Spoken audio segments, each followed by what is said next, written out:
Değerli takipçilerimiz tekrardan hoş geldiniz. Az önceki çektiğimiz videoda bazı ürün özelliklerini saymayı unuttuk.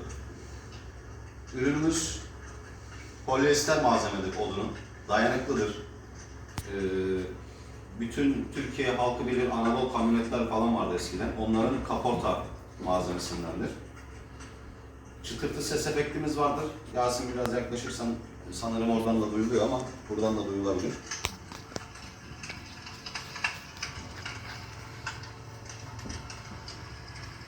Buhar, soğuk su buharı ve alev efekti.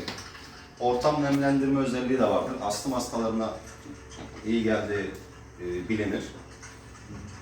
Dışı metal saç ve statik boya.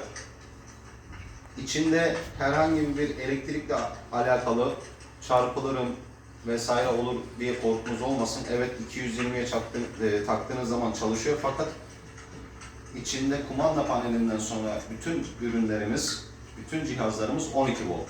Herhangi bir çarpılma, herhangi bir elektrik kaçağı, herhangi bir başka bir sıkıntı olmayacaktır. Yaklaşacağız. Ara ara şey de alabilirsin. Fotoğraf da alabilirsin.